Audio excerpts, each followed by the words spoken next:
Paroles d'artiste, Jody DeVos, l'inspiration me vient souvent la nuit. Qu'il soit musicien, chanteur, comédien, plasticien ou acteur, la plupart des artistes ont été privés de la scène et du public depuis le début de la crise sanitaire. Cet été, ils retrouvent la parole sur MUSIQ3 dans un espace créatif réinventé.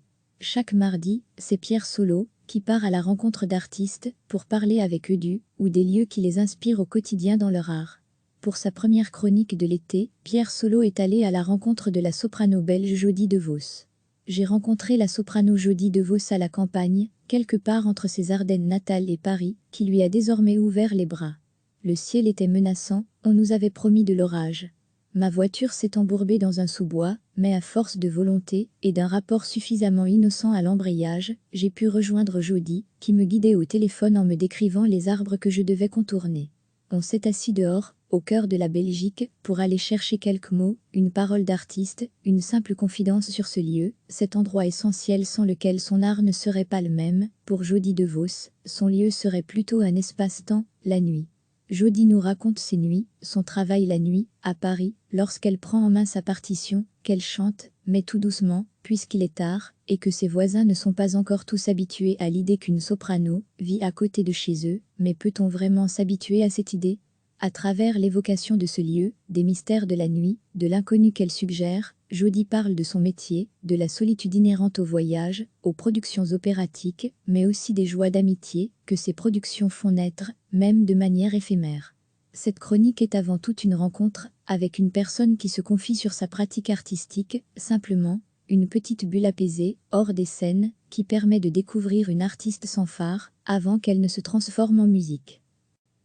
Qu'il soit musicien, chanteur, comédien, plasticien ou acteur, la plupart des artistes ont été privés de la scène et du public depuis le début de la crise sanitaire. Cet été, ils retrouvent la parole sur MUSIQ3 dans un espace créatif réinventé.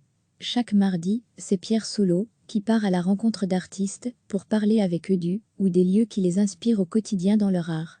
Pour sa première chronique de l'été, Pierre Solo est allé à la rencontre de la soprano belge Jody DeVos. J'ai rencontré la soprano Jody DeVos à la campagne, quelque part entre ses Ardennes natales et Paris, qui lui a désormais ouvert les bras.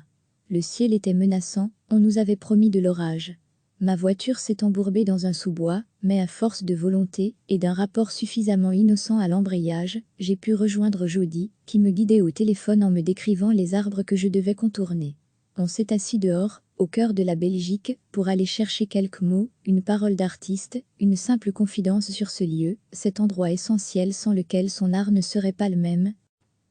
Pour Jody DeVos, son lieu serait plutôt un espace-temps, la nuit.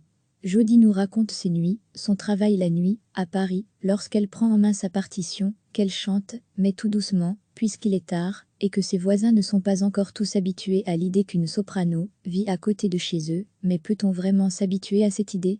À travers l'évocation de ce lieu, des mystères de la nuit, de l'inconnu qu'elle suggère, Jody parle de son métier, de la solitude inhérente au voyage, aux productions opératiques, mais aussi des joies d'amitié que ces productions font naître, même de manière éphémère. Cette chronique est avant tout une rencontre avec une personne qui se confie sur sa pratique artistique, simplement, une petite bulle apaisée, hors des scènes, qui permet de découvrir une artiste sans phare, avant qu'elle ne se transforme en musique. Cliquez sur s'abonner pour recevoir les dernières nouvelles.